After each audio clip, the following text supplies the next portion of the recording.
Você já parou para pensar que uma das decisões mais importantes da sua vida pode estar descrita em menos de uma linha nas Escrituras? Uma única frase, escrita há quase 3.000 anos, em um idioma que pouquíssimas pessoas falam hoje, carregando dentro dela um peso espiritual que arqueólogos, linguistas e historiadores modernos ainda estão descobrindo. E essa frase não fala de batalhas, nem de milagres grandiosos, nem de visões celestiais. Ela fala de algo que acontece todo dia, nas casas, nas cidades, nas vidas de pessoas comuns, e que muda absolutamente tudo. Hoje, aqui no Palavra do Amanhecer, vamos mergulhar fundo nessa verdade. Prepare seu coração, porque o que você vai ouvir combina verdade espiritual com descobertas fascinantes que atravessam milênios.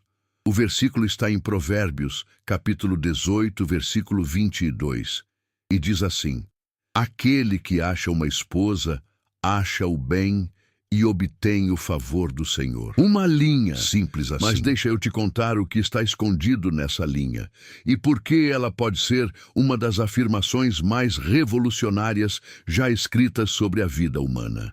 Para começarmos a entender esse versículo com a profundidade que ele merece, precisamos primeiro entender quem escreveu Provérbios e em que contexto histórico esse livro foi compilado. A tradição judaica e cristã atribui a maior parte de Provérbios ao rei Salomão, filho de Davi, que viveu aproximadamente entre os anos 930 e 990 a.C., portanto, há quase 3.000 anos. Salomão reinava em Jerusalém, uma cidade localizada nas montanhas da Judéia, no que hoje é o moderno Estado de Israel, a aproximadamente 800 metros de altitude acima do nível do mar. Era uma cidade estratégica, um centro comercial e religioso que funcionava como ponto de encontro entre as grandes civilizações da antiguidade, o Egito ao sul, a Mesopotâmia ao norte e ao leste, as civilizações fenícias ao norte, no litoral do que hoje é o Líbano. Historiadores explicam que o período salomônico foi um dos mais prósperos e intelectualmente sofisticados de toda a história de Israel. Havia intercâmbio intenso com outras culturas. A rainha de Sabá, mencionada no primeiro livro dos Reis, veio de uma região que historiadores modernos identificam como a atual Etiópia ou o Iêmen, uma jornada de mais de 3.000 quilômetros para testar a sabedoria de Salomão. Arqueólogos que trabalham na região de Megido, no Vale de Jezrael, a aproximadamente 90 quilômetros ao norte de Jerusalém, encontraram evidências de sofisticadas instalações governamentais e comerciais desse período, confirmando a grandiosidade da corte salomônica descrita nas Escrituras. E é nesse contexto de profunda sabedoria, de diálogo com civilizações, de observação humana apurada, que Salomão escreve: Aquele que acha uma esposa, acha o bem. Mas aqui vem a revelação que muda tudo. A palavra original revela um significado que transforma nossa compreensão completamente. No hebraico original, a palavra traduzida como acha vem do verbo matzah, que carrega um sentido muito mais rico do que simplesmente encontrar algo que estava perdido. Matzah, no hebraico bíblico, significa encontrar após busca, descobrir com esforço, deparar-se com algo que tem valor real e reconhecível. Esse mesmo verbo é usado em Provérbios, capítulo 8, versículo 35, onde a sabedoria personificada diz: Porque aquele que me acha encontra a vida. Não é um encontro casual, é um reconhecimento. É como quando um buscador de ouro, após horas de esforço, enfim, identifica o veio precioso, não porque tropeçou nele, mas porque sabia o que estava procurando e tinha olhos treinados para reconhecer o valor quando o encontrasse. Isso é absolutamente crucial, porque significa que o versículo não está simplesmente dizendo que é bom ser casado. Está dizendo que há um processo de discernimento, de busca, de reconhecimento de valor, e que quando esse processo culmina no encontro genuíno, O resultado é o bem, e não qualquer bem. A palavra hebraica usada aqui para bem é tov, e tov é extraordinária. É a mesma palavra usada no primeiro capítulo do Gênesis, 6 vezes, quando Deus olha para a criação e declara que era boa, tov. Quando Deus criou a luz e viu que era boa, tov. Quando separou as águas e viu que era bom, tov. O bem que Salomão descreve ao falar de achar uma esposa não é um bem humano ordinário. É um bem com qualidade divina. Um bem que ressoa com a própria satisfação de Deus diante da criação. Imagine por um momento o que Deus quer te mostrar através desta descoberta. Quando você lê Acha o Bem, leia. Encontra algo com a mesma qualidade de bem que Deus viu na criação. Isso não é exagero, isso é hebraico. Isso é o que o texto diz. Mas por que Salomão escolheu escrever isso? Para entendermos isso, precisamos saber que naquela época as pessoas viviam em um contexto onde o casamento tinha dimensões que vão muito além do que imaginamos hoje. Antropólogos culturais explicam que no Antigo Oriente Próximo, o casamento era primariamente uma transação entre famílias, um arranjo político e econômico. Jovens, especialmente na Judéia rural, tinham pouquíssima ou nenhuma participação na escolha do cônjuge. O pai do noivo negociava com o pai da noiva, pagava a mohar, o preço pela noiva, e os jovens simplesmente se casavam. Recentes escavações em Gezer, uma cidade a aproximadamente 30 quilômetros a oeste de Jerusalém, revelaram documentos e inscrições do período salomônico que mostram a complexidade dessas negociações matrimoniais. Descobriram-se tabletes com registros de acordos matrimoniais que incluíam detalhes de propriedades, rebanhos e terras, evidenciando que o casamento era tanto uma instituição econômica quanto espiritual. Em Gezer foi encontrado o famoso calendário agrícola do período salomônico, confirmando que essa era uma sociedade agrária sofisticada onde o casamento estruturava a própria organização do trabalho e da terra. Nesse contexto cultural, onde o casamento era frequentemente um arranjo mecânico, Salomão, o homem mais sábio de seu tempo, segundo as próprias Escrituras, afirma algo radicalmente diferente. Ele não diz, aquele que fecha um bom negócio matrimonial acha o bem. Ele diz, aquele que acha uma esposa. A escolha do verbo matzah aqui é uma declaração implícita de que há algo a ser encontrado, há um processo de discernimento pessoal, há valor intrínseco além da transação. Especialistas em literatura sapiencial hebraica explicam que esse tipo de afirmação em provérbios frequentemente funciona como um desafio às convenções culturais. Salomão estava plantando uma semente de uma visão mais elevada do casamento dentro de uma cultura que ainda não havia chegado lá completamente. E aqui está algo que arqueólogos descobriram recentemente e que ilumina essa perspectiva de forma extraordinária. Escavações conduzidas na região de Tel Dan, no extremo norte de Israel, próximo às nascentes do Rio Jordão, a aproximadamente 200 quilômetros ao norte de Jerusalém, revelaram inscrições e objetos votivos que sugerem práticas de oração pelo encontro de um cônjuge adequado. Isso significa que, mesmo em uma cultura de casamentos arranjados, havia uma espiritualidade subjacente que reconhecia que a mão de Deus estava envolvida nesse encontro. O povo comum orava, esperava, discernia. E Salomão, ao escrever esse versículo, estava validando essa espiritualidade popular, levantando-a ao nível da sabedoria canônica. Agora, vamos ao coração do versículo, a sua segunda metade. E obtém o favor do Senhor. No hebraico original, a palavra traduzida como favor é ratzon, e ela é ainda mais rica do que tov. Ratzon vem de uma raiz que significa desejo, deleite, prazer, aprovação complacente. Quando o salmista, no Salmo 145, versículo 19, diz que Deus cumpre o desejo dos que o temem, a palavra usada é ratzon. Não é apenas aprovação fria, É o deleite de alguém que vê algo e sorri.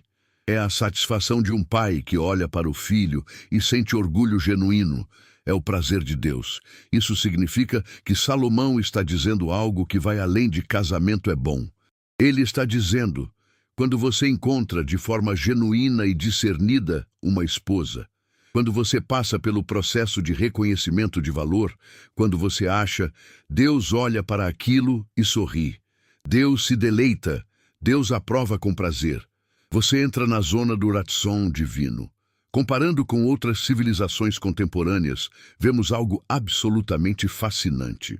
Os textos matrimoniais da Mesopotâmia, especificamente os documentos sumérios e acadianos encontrados nas escavações de Ur e Nippur, cidades localizadas na atual região central do Iraque, o berço da civilização escrita, descrevem o casamento predominantemente em termos de obrigações, contratos e deveres. Os deuses mesopotâmicos aparecem nessas narrativas matrimoniais como testemunhas legais ou como entidades que precisam ser apaziguadas.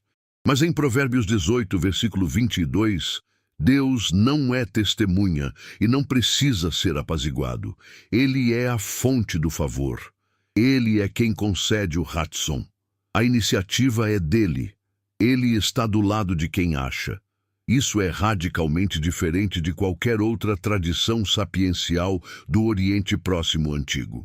Para aquela época, isso era revolucionário porque colocava Deus não como árbitro distante do casamento, mas como participante ativo, como o que dá o favor, o que deleita. O casamento não era apenas uma estrutura social que Deus tolerava. Era um contexto onde Deus se expressava através de seu favor.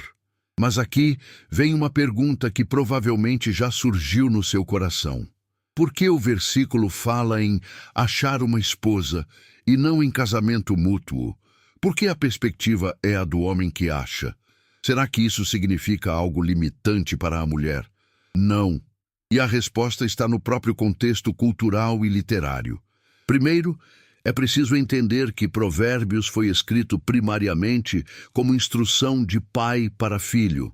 Isso é explícito já no primeiro capítulo, onde o texto diz: Filho meu, ouça as instruções do teu pai.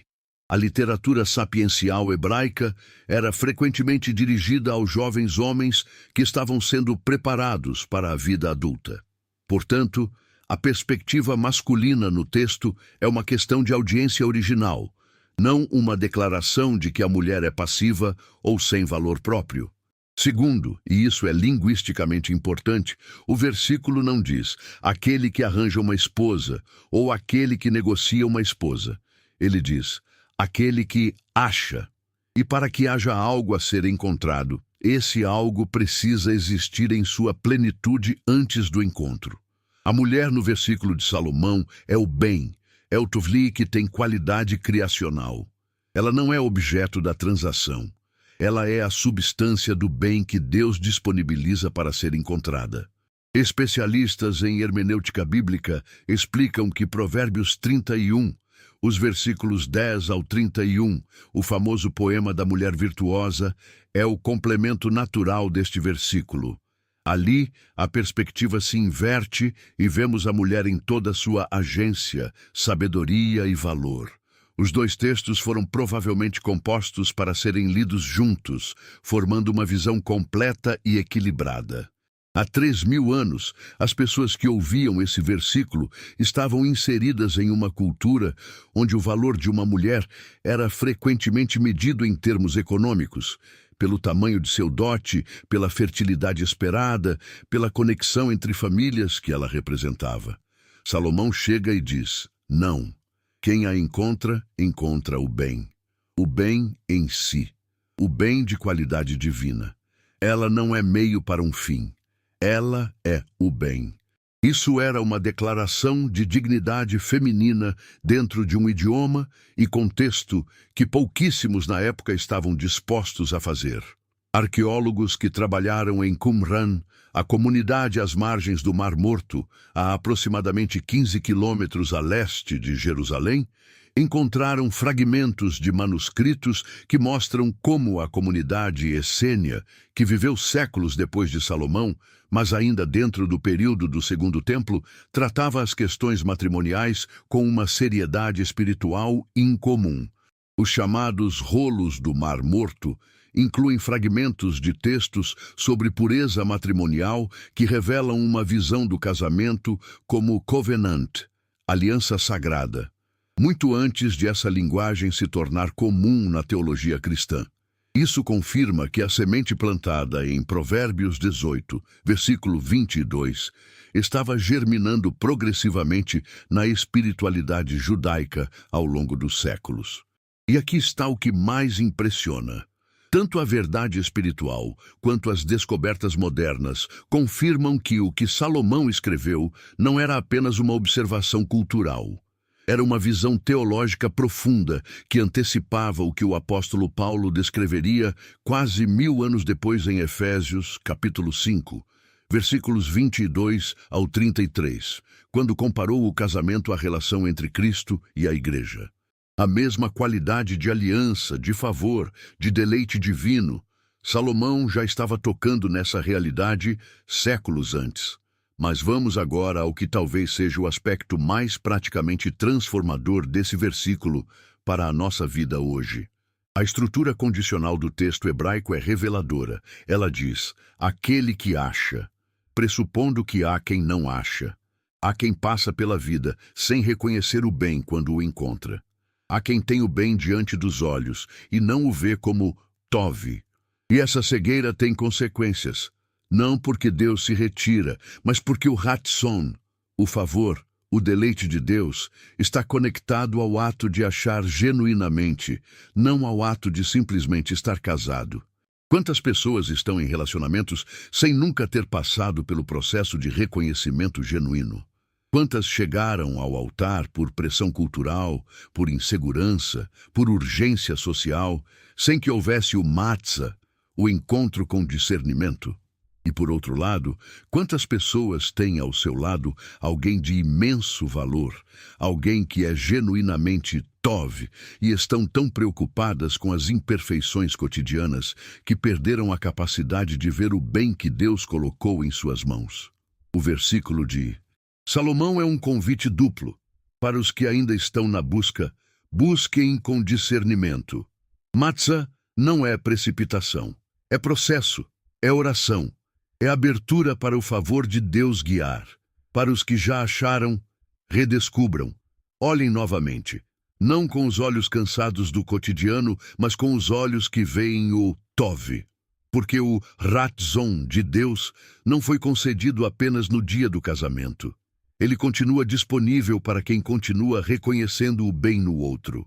Especialistas em psicologia do relacionamento explicam que um dos maiores fatores de sustentação de casamentos saudáveis a longo prazo é o que eles chamam de gratidão ativa, a prática consciente de reconhecer e nomear o bem no cônjuge regularmente.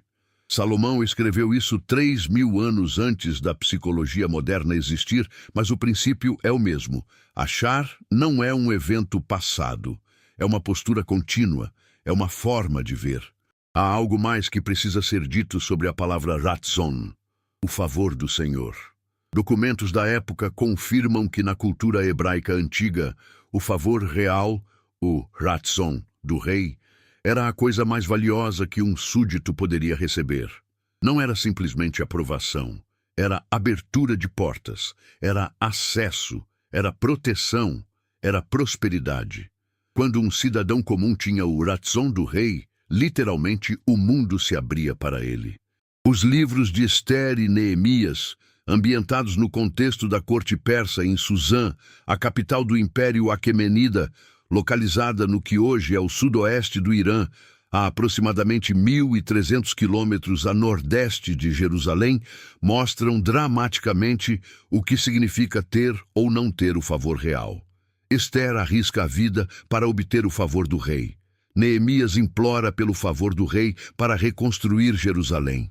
E Salomão diz, quem acha uma esposa obtém o uratzon do próprio Deus, não do rei da Pérsia, do Criador do universo. Não há nenhuma realidade humana que possa superar esse favor. Isso coloca o casamento genuíno, o matzah, em uma posição de importância espiritual que vai além de qualquer dimensão cultural, econômica ou social. É um portal de favor divino. Quero te contar algo que aprendi ao estudar esse versículo de forma mais profunda. No Talmud babilônico, a compilação de discussões rabínicas que foi finalizada por volta do século V da era cristã, mas que contém tradições muito mais antigas, há uma discussão fascinante sobre Provérbios 18, versículo 22. Os rabinos debatiam se o versículo se referia a qualquer casamento ou especificamente a um casamento com uma mulher de caráter virtuoso. A conclusão a que chegaram era que a palavra esposa, aqui, carrega implicitamente a qualidade descrita em Provérbios 31. Uma mulher de valor, de chayil, uma palavra hebraica que literalmente significa força, capacidade, excelência moral. Os rabinos entendiam que o matzah verdadeiro pressupõe reconhecimento de caráter, não apenas reconhecimento de presença. Isso é extraordinário, porque mostra que a tradição judaica sempre interpretou esse versículo como chamado ao discernimento de caráter. Não é quem se casar com alguém, é quem reconhecer excelência moral no outro. E essa excelência moral, esse chayil, é algo que se revela ao longo do tempo, na observação, na convivência, na busca com os olhos abertos. Não é algo que se presume na pressa. Historiadores explicam que na sociedade do antigo Israel, o noivado, o eruzim, durava tipicamente cerca de 1 ano antes do casamento ser consumado. Era um período deliberadamente longo de observação, convivência supervisionada, aprendizado sobre o caráter do outro.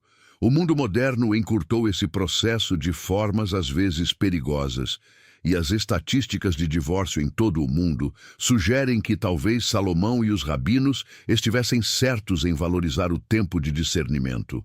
Mas o versículo não é um versículo apenas para os que estão procurando. E não é apenas para os que já encontraram. É também um versículo para os que perderam, para quem enviuvou, para quem passou por divórcio, para quem está carregando a dor de um casamento que não trouxe o tov prometido. Para essas pessoas, o versículo de Salomão é uma promessa ainda aberta. O ratzon de Deus não tem prazo de validade. O matzah pode acontecer em qualquer estação da vida. Deus não tem o mesmo relógio que a cultura tem. Abraão e Sara tiveram o filho da promessa quando eram velhos, bem além do que qualquer padrão cultural considerava possível. Ruth, uma viúva moabita, estrangeira em Israel, encontrou não apenas Boaz, mas, através desse encontro, entrou na linhagem do próprio Messias. A história bíblica está cheia de matzah, em lugares e tempos inesperados, e cada um desses encontros foi marcado pelo ratzon divino. Para aquela época, a ideia de que Deus estava pessoalmente envolvido em cada encontro matrimonial, de que havia um favor divino específico conectado a esse evento humano, era uma afirmação que elevava radicalmente o status espiritual do casamento. Em culturas vizinhas, o casamento tinha deuses patronos específicos: Ishtar na Babilônia, Hathor no Egito, Afrodite entre os gregos. Mas esses eram deuses do amor e da fertilidade, entidades especializadas. Salomão, ao usar o termo Adonai, o Senhor, o nome que os hebreus usavam no lugar do sagrado tetragrama, o nome do Deus de Israel, estava dizendo que o Deus de toda a criação, o Deus do êxodo, o Deus das batalhas e das alianças nacionais, esse mesmo Deus estava pessoalmente interessado em cada casamento individual. Não havia separação entre o Deus grande da história e o Deus presente no cotidiano da vida conjugal. Comparando com outras civilizações contemporâneas, vemos que essa integração entre a grandeza de Deus e a intimidade de sua atenção às questões conjugais era uma característica singular da fé hebraica. Isso antecipa o que Jesus confirma no Novo Testamento, em Mateus, capítulo 19, quando diz que o que Deus ajuntou, o homem não separe, reafirmando que no casamento genuíno há uma ação divina que o constitui. Quero, antes de terminar, trazer esse versículo para a sua vida hoje de forma muito concreta, porque se há uma coisa que aprendi ao estudar a sabedoria bíblica, é que ela sempre tem um ponto de aterrissagem prático. Não é filosofia abstrata. É sabedoria para as mãos e para os pés. Se você está solteiro e buscando, deixa Provérbios 18, versículo 22, te dar paz no processo. O matzah verdadeiro não acontece na pressa. Acontece na busca com discernimento. Acontece quando você sabe o que está procurando. Não em termos de lista de características físicas, mas em termos de caráter, de valores, de caminhada com Deus. E acontece no tempo do ratzon divino, não no tempo da pressão social. O favor de Deus não se apressa por agenda humana. Se você é casado e o casamento está passando por dificuldades, deixa esse versículo te fazer uma pergunta direta. Você ainda vê o Tovi no seu cônjuge? Não o cônjuge dos seus sonhos, não o cônjuge perfeito que nunca existiu, mas o bem real que Deus colocou ao seu lado. Às vezes, o maior ato espiritual dentro de um casamento é o ato deliberado de escolher ver o bem novamente. Não negar os problemas, não fingir que está tudo bem, mas decidir que o matzah original foi genuíno, que o ratzon foi real e que você vai reconstruir sobre essa fundação. Se você está carregando dor relacionada ao casamento, pela perda de um cônjuge, pela ruptura de uma relação, pelo peso de um casamento que nunca chegou, saiba que o ratzon de Deus sobre a sua vida não foi cancelado. Deus não é um Deus que concede seu favor e depois o retira quando as circunstâncias mudam. Ele é um Deus de aliança. E a mesma sabedoria que inspirou Salomão a escrever sobre o favor divino no casamento é a sabedoria que tem um caminho para a sua dor específica, uma palavra para a sua situação particular, um matzah que você talvez ainda não tenha visto, mas que ele já preparou. Há 3.000 anos, um rei sentou em Jerusalém, naquelas montanhas da Judéia, olhou para a complexidade da vida humana, olhou para os casamentos arranjados ao seu redor, olhou para os casamentos cheios de transação e ausentes de transcendência e escreveu uma linha que desafiava tudo aquilo. Uma linha que dizia, há algo maior aqui, há Tov aqui, há Ratzon aqui, há Deus aqui. E 2.700 anos depois, no idioma que você fala hoje, no contexto completamente diferente em que você vive, com todos os algoritmos de aplicativos de namoro, com todas as pressões de redes sociais, com todas as narrativas culturais conflitantes sobre o que um relacionamento deve ser, essa linha de Salomão ainda está de pé, imóvel, absoluta, viva. Aquele que acha uma esposa, acha o bem e obtém o favor do Senhor. Não é uma fórmula mágica. É um princípio de sabedoria divina que atravessou milênios porque é verdade. E verdades que atravessam milênios o fazem porque estão ancoradas em algo que não muda, no caráter eterno de Deus, na dignidade permanente da vida humana, no valor inegociável de uma aliança construída no ratzon dele. Deixa eu te deixar com uma pergunta para reflexão pessoal hoje. Não precisa responder para ninguém, só para você, diante de Deus. Se você está buscando com os olhos do matzah, com discernimento, com paciência, com oração ou com a urgência da pressão exterior. E se você já encontrou, quando foi a última vez que você olhou para o seu cônjuge com olhos que viam o Tov? Quando foi a última vez que você agradeceu a Deus pelo ratzon que recebeu? Se esta revelação histórica e espiritual tocou o seu coração hoje, como toca o meu cada vez que mergulho nessa palavra que Deus preservou através dos séculos, compartilha com alguém que precisa ouvir isso. Alguém que está no meio de uma busca, alguém que está no meio de uma luta conjugal, Alguém que precisa ser lembrado de que Deus ainda deleita, que o favor ainda está disponível, que o Tov ainda está em jogo. Esse é o Palavra do Amanhecer. E a palavra que amanheceu hoje diz: o favor do Senhor está sobre você.